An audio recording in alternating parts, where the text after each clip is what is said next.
Hello ಸ್ನೇಹಿತರೆ, ನಮಸ್ಕಾರ. ಏನು ಕರ್ನಾಟಕದಲ್ಲಿ GPSTR ಹುದ್ದೆಗಳ ಸಂಖ್ಯೆ ಬಗ್ಗೆ ನಿಮಗೆಲ್ಲ ತಿಳಿದೇ ಇದೆ. ಸೊ ಅದರ ಬಗ್ಗೆ ಸ್ವಲ್ಪ ತಿಳಿದಿರೋವಷ್ಟು ಮಾಹಿತಿ ಕೊಡೋಕ್ಕೆ ನಾನು ಈ ವಿಡಿಯೋ ಮಾಡ್ತೀನಿ.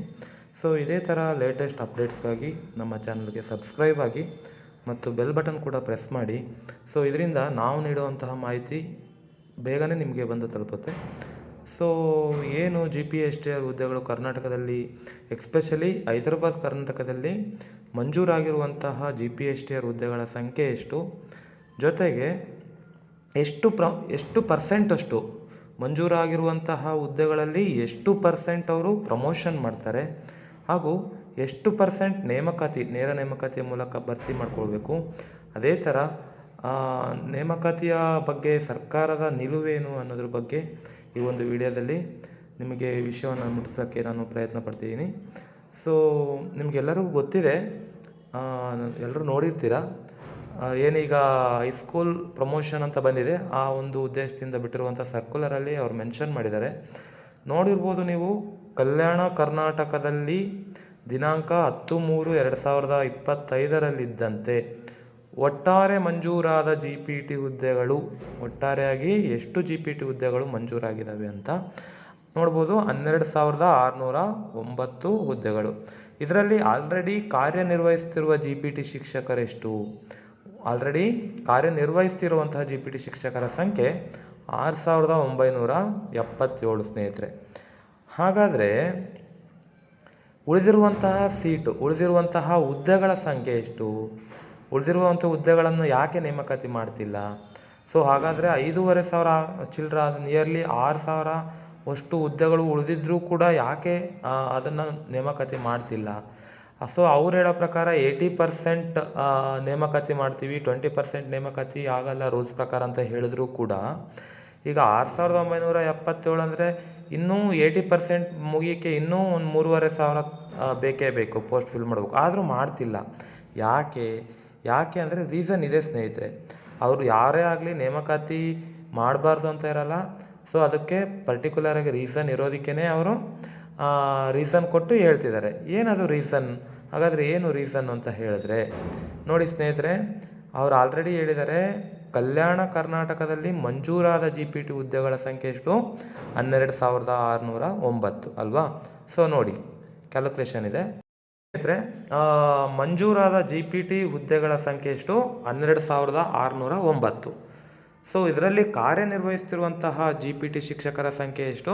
6,977. ಇದು ನಿಮ್ಗೆ ಗೊತ್ತಿದೆ.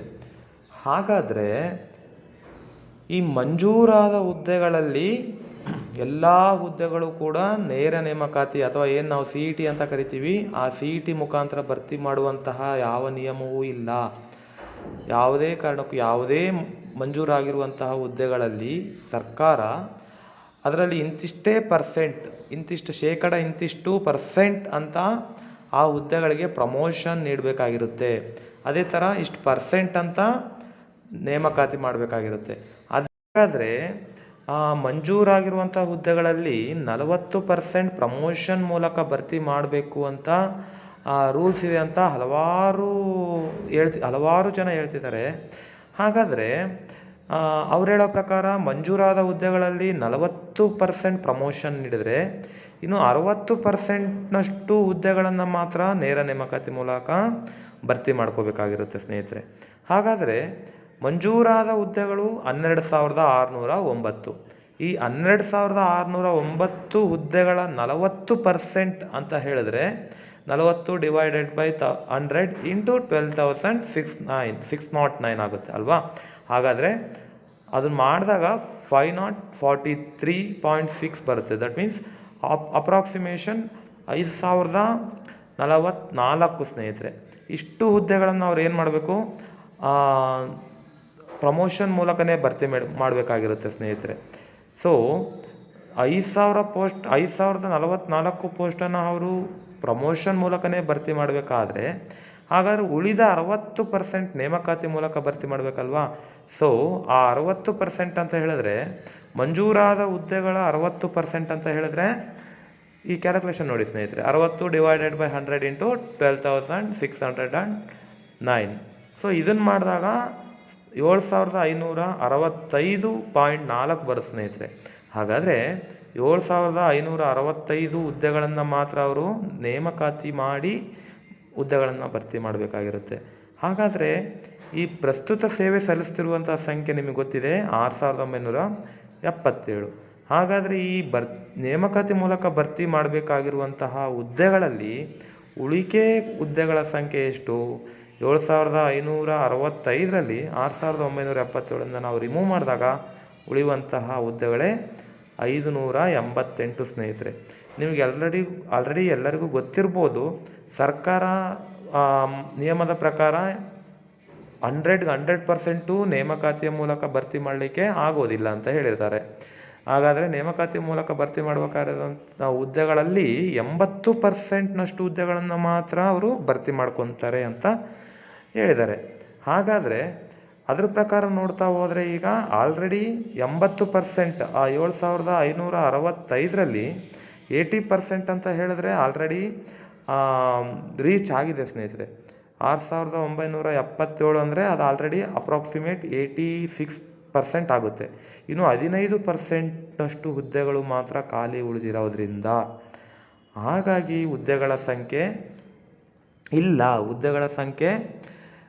ನೇಮಕಾತಿ ಮೂಲಕ ಭರ್ತಿ ಮಾಡಬೇಕಾಗಿರುವಂತಹ ಹುದ್ದೆಗಳ ಸಂಖ್ಯೆ ಇಲ್ಲದೇ ಇರುವ ಕಾರಣ GPT ಹುದ್ದೆಗಳನ್ನು ಭರ್ತಿ ಮಾಡಲಿಕ್ಕೆ ಸರ್ಕಾರ ಮನಸ್ಸು ಮಾಡೋಕ್ಕೆ ಆಗ್ತಿಲ್ಲ. ಯಾಕೆ ಅಂದರೆ ಮಂಜೂರಾಗಿದ್ದರೆ ಅಲ್ವಾ ಹುದ್ದೆ ಭರ್ತಿ ಮಾಡಲಿಕ್ಕೆ ಸಾಧ್ಯ. ಹಾಗಾಗಿ ಸರ್ಕಾರದ ಬಳಿ ಹುದ್ದೆಗಳ ಸಂಖ್ಯೆನೂ ಇಲ್ಲ, ಮಂಜೂರಾಗಿರುವಂಥ ಹುದ್ದೆಗಳು ಇಲ್ಲದೇ ಇರೋ ಕಾರಣ ಸರ್ಕಾರ GPT ಹುದ್ದೆಗಳನ್ನು ಭರ್ತಿ ಮಾಡಲಿಕ್ಕೆ ಮೀನಾಮೇಷ ಎಣಿಸ್ತಾ ಇದೆ ಅಂತ ಇದರಿಂದ ಗೊತ್ತಾಗುತ್ತೆ. ಸೊ ಈ ಒಂದು ವಿಷಯ ಮಂಜೂರಾದ ಹುದ್ದೆಗಳ 40% ಪ್ರಮೋಷನ್ ಕೊಟ್ಟಾಗ, ಅಂದರೆ ಹಲವಾರು ಜನ ಹೇಳ್ತಿದ್ದಾರೆ, ತಿಳಿದಿರುವಂಥವ್ರು ಹೇಳೋ ಪ್ರಕಾರ ಏನು ಹೇಳ್ತಿದ್ದಾರೆ ಅಂತ ಹೇಳಿದ್ರೆ, ಮಂಜೂರಾದ ಹುದ್ದೆಗಳ 40%ನಷ್ಟು ಹುದ್ದೆಗಳನ್ನು ಪ್ರಮೋಷನ್ ಮೂಲಕನೇ ಭರ್ತಿ ಮಾಡಬೇಕು ಅಂತ ರೂಲ್ ಇದೆ ಅಂತ ಹೇಳ್ತಿದ್ದಾರೆ. ಬಟ್ ಆ ರೂಲ್ಸ್ ನಿಜನೇ ಆಗಿದ್ದರೆ ಆ 40% ಹುದ್ದೆಗಳನ್ನು, ಅಂದರೆ 5,044 ಹುದ್ದೆಗಳನ್ನು ಅವರು ಪ್ರಮೋಷನ್ ಮೂಲಕನೇ ಭರ್ತಿ ಮಾಡಬೇಕಾಗಿರುತ್ತೆ. ಆದ್ದರಿಂದ ರೂಲ್ಸನ್ನು ಬ್ರೇಕ್ ಮಾಡೋಕ್ಕಾಗದೇ ಇರೋದ್ರಿಂದ ಸೊ L+. ಈಗ ನಾನು ನಿಮಗೆ ಹೇಳೋಕ್ಕೆ ಬರ್ತಿರೋ ಉದ್ದೇಶ ಏನಂತ ಹೇಳಿದ್ರೆ ಸ್ನೇಹಿತರೆ, ನಿಮಗೆ ನಿರಾಶೆ ಮಾಡಬೇಕು ಅನ್ನೋ ಉದ್ದೇಶ ನನಗಿಲ್ಲ. ಆದರೆ ಇರುವಂತಹ ಫ್ಯಾಕ್ಟ್ ಏನಿದೆ, ಏನು ನಡೀತಾ ಇದೆ ಅನ್ನೋದ್ರ ಬಗ್ಗೆ ತಿಳಿಸೋಕ್ಕೆ ನಾನು ಇಷ್ಟಪಡ್ತೀನಿ. ಸೊ ಹೀಗಾಗಿ ಯಾವುದೇ ರೀತಿಯ ಸರ್ಕಾರದ ಮೇಲೆ ಒತ್ತಡ ಹಾಕಿದರೂ ಹುದ್ದೆಗಳನ್ನು ಹೆಚ್ಚು ಮಾಡಿರಿ ಅಂತ ಹೇಳಿದ್ರೆ ಹೆಚ್ಚು ಮಾಡಲಿಕ್ಕೆ ಆಗಲ್ಲ ಸರ್ಕಾರ. ಯಾಕೆ ಅಂದರೆ ಮಂಜೂರಾಗಿರುವಂಥ ಹುದ್ದೆಗಳ ಸಂಖ್ಯೆ ಕಡಿಮೆ ಇದೆ. ಈ ಮಂಜೂರಾಗಿರುವಂಥ ಹುದ್ದೆಗಳಿಗೆ ಸರಿಯಾಗಿ ಅನುಗುಣವಾಗಿ ಭರ್ತಿ ಮಾಡಬೇಕು ಹೊರತು ಆ ಹುದ್ದೆಗಳಿಗೆ ಅನುಗುಣವಾಗಿ ಮಾಡದೇ ಇದ್ದರೆ ಸರ್ಕಾರನೇ ಹೊಣೆ ಆಗುತ್ತೆ. ಮಂಜೂರಾಗಿರುವಂಥ ಹುದ್ದೆಗಳಿಗೆ ಅನುಗುಣವಾಗಿ ಅನಿವಾರ್ಯವಾಗಿ ಭರ್ತಿ ಮಾಡಬೇಕಾಗಿರುತ್ತೆ. ಹಾಗಾಗಿ ಯಾರೇ ಸರ್ಕಾರದ ಮೇಲೆ ಏನೇ ಒತ್ತಡ ತಂದರೂ GPT ಹುದ್ದೆಗಳು ಮಂಜೂರಾಗಿರುವಂತಹ ಹುದ್ದೆಗಳಿಗಿಂತ ಹೆಚ್ಚು ಅವರು ಕಾಲ್ ಮಾಡೋಕ್ಕಾಗಲ್ಲ. ಹಾಗಾಗಿ ಆದಷ್ಟು ಪ್ರೈಮರಿ ಟೀಚರ್ಸ್ ಈಗ ಖಾಲಿ ಆಗೋ ಚಾನ್ಸಸ್ ಜಾಸ್ತಿ ಇದೆ. ಹಾಗಾಗಿ DED ಮಾಡ್ಕೊಂಡಿರೋರಿಗೆ ತುಂಬ ಅನುಕೂಲ ಇದೆ. ಸೊ DED ಮಾಡ್ಕೊಂಡಿರೋರಿಗೆ ಅಷ್ಟೇ ಅನುಕೂಲ ಆಗುತ್ತೆ ಅಂತ ಈ ರೂಲ್ಸ್ ಪ್ರಕಾರ ಇದೆ. ಬಟ್ ಆ ರೂಲ್ಸು ನಾವು BEd ಮಾಡಿರೋರಿಗೂ ಅವಕಾಶ ಕೊಡಿ ಅಂತ ಒಂದು ಮನವಿ ಕೊಡಬೇಕು. ಆ ಥರ ರೂಲ್ಸ್ ಏನಾದರೂ ಚೇಂಜ್ ಮಾಡಿದ್ರೆ BEd ಮಾಡಿರೋರಿಗೂ ಅನುಕೂಲ ಆಗುತ್ತೆ. ಆ ಒಂದು ಹಿತದೃಷ್ಟಿಯಿಂದ BEd ಅವ್ರಿಗೂ ಅನುಕೂಲ ಆಗಲಿ ಅನ್ನೋ ಒಂದು ಹಿತದೃಷ್ಟಿಯಿಂದ ಸರ್ಕಾರಕ್ಕೆ ಒಂದು ಮನವಿ, ಒಂದು ರಿಕ್ವೆಸ್ಟನ್ನು ನಾವು ನೀಡಬೇಕಾಗುತ್ತೆ. ಆ ಒಂದು ಮನವಿಗೆ ಸ್ಪಂದಿಸಿದರೆ ಒಂದು ಅನುಕೂಲ ಆಗುತ್ತೆ. ಆದರೆ ಆ ನಿಯಮ ಇಲ್ಲ ಅಂತ ಹೇಳಿದ್ರೆ ನಾವೆಲ್ಲರೂ ಇರುವಂತಹ ನಿಯಮವನ್ನೇ ಒಪ್ಪಿಕೊಳ್ಬೇಕಾಗುತ್ತೆ. ಸೊ ಆದಷ್ಟು ಎಲ್ಲರಿಗೂ ಒಳ್ಳೆಯದಾಗುವಂತೆ ಯೋಚಿಸೋಣ. ಸರ್ವೇಜನೋ ಸುಖಿನೋ ಭವಂತು ಎನ್ನುವ ಹಾಗೆ ಎಲ್ರಿಗೂ ಒಳ್ಳೆಯದಾಗಲಿ ಅಂತ ಹೇಳ್ತಾ ಈ ಒಂದು ವಿಡಿಯೋನ ಮುಗಿಸ್ತಾ ಇದ್ದೀನಿ. Thank you so much.